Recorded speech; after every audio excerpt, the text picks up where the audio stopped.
Thank you, Mr. Chair. I'm in Dallas, North Carolina, and I was married to a later time to McDonald from Arizona. First of all, I'd like to point out that we are in an agreement with Mexico via the North American Free Trade Agreement, and thus a large percentage of our trade depends on the stability of its economy. These cartels threaten this stability. In order to prevent an economic collapse in Mexico, the U.S. must intervene.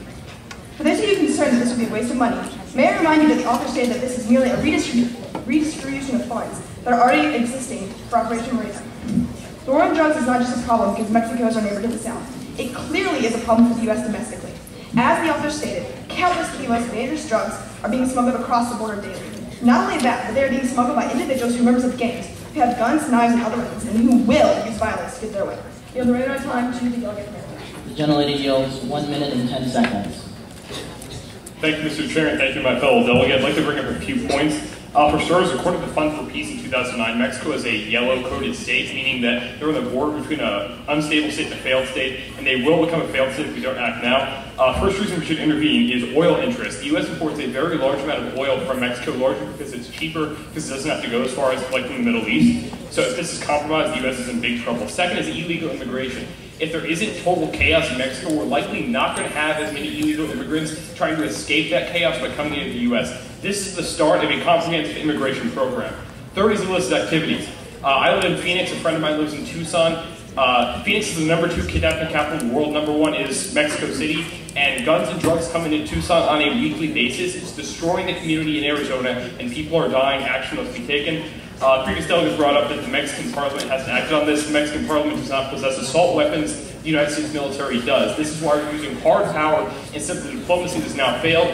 After these cartels have been taken care of with military action, then we can focus on building a stable Mexican state. But to start out, we need to take care of these people who are killing the citizens of Arizona and New Mexico. I'm Shirley from Indiana, and I reserve the right to yield the rest of my time to Delegate McCarthy.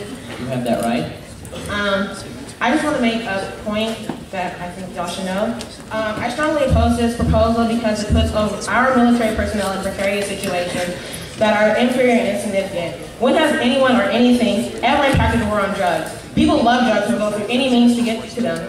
If one can make $23 billion from drugs of all degrees, then there will be droves of people who will go to that opportunity. And because of this, drug cartels don't die, they multiply. I yield the rest of my time to McCarthy. The gentlelady yields 1 minute and 20 seconds. McCarthy, Mr. Chair. There's a few things I'd like to point out. First, cannabis is not illegal in the United States. Marijuana is. Cannabis has two forms. It has a male form and it has a female form. The female form is called marijuana, and that's illegal in the United States. First of all, marijuana is one of the least dangerous drugs. It's less dangerous than alcohol. They did a study with apes and had apes smoke marijuana, and a pregnant ape smoked marijuana, and the pregnancy went perfectly fine. And there you go. And 75% of the heroin in the United States comes from Afghanistan. This does nothing to address that problem. The heroin from Afghanistan is smuggled through the smuggled through Europe, because Europe has less standards of regulation, and it's cheaper to smuggle it through Europe. This does nothing to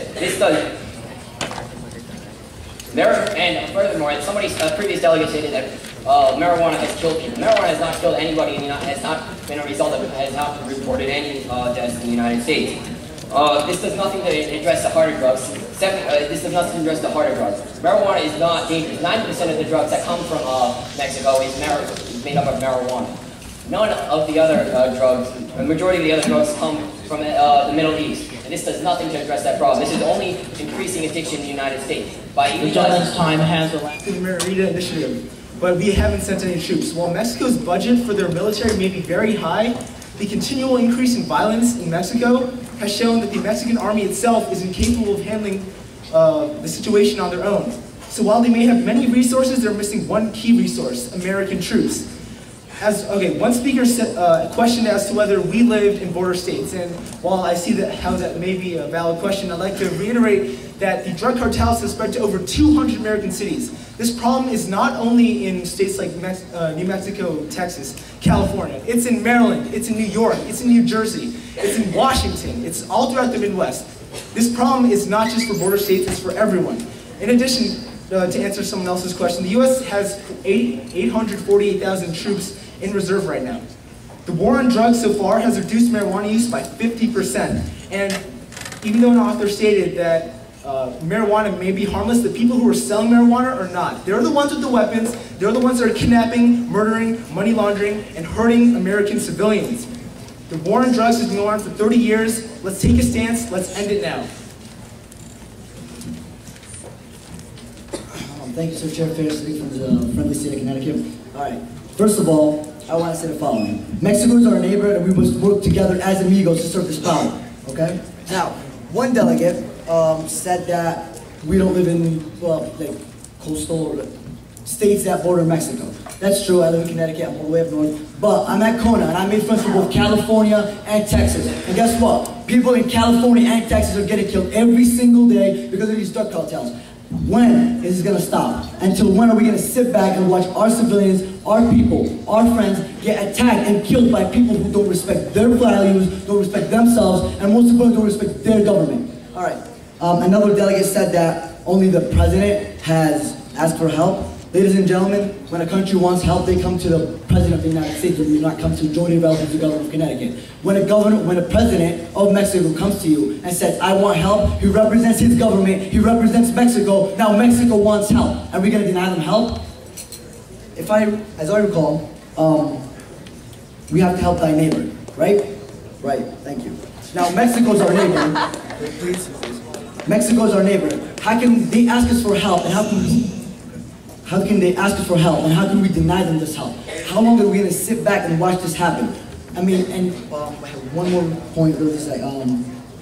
Mexico is one of America's biggest national threats. National security is threatened by Mexico because everything will go through Mexico. If Mexican drugs can go through Mexico, then Iran can send a couple people over and they can sneak through Mexico and attack Americans. Are we going to stand for that?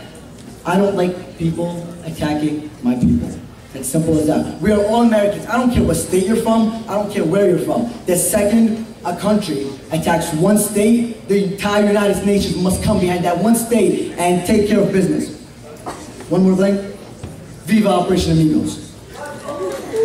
Okay. Hold on 1 second. Okay. The Mexican drug cartels aren't getting weaker. They keep getting stronger and stronger and stronger, and every day they're getting stronger. This is the fight we're going to end up having to fight eventually. They're eventually going to come to U.S. soil, and we're eventually going to have to fight them. So we're just going to wait until they're super strong and then they attack us. We'll have a harder war to fight. Why don't we take out the enemy while they're weak before they get stronger and attack us? That's personally my belief.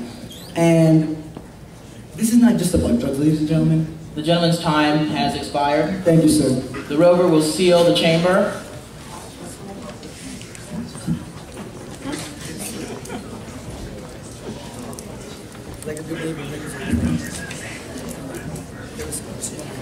The motion before the General Assembly is that base proposal 231/15/1 be recommended to pass. All those in favor in your normal speaking tones, please rise and say aye. Aye. All those opposed?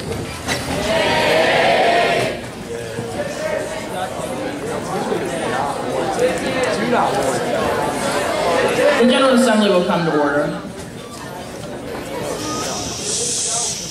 This proposal does pass.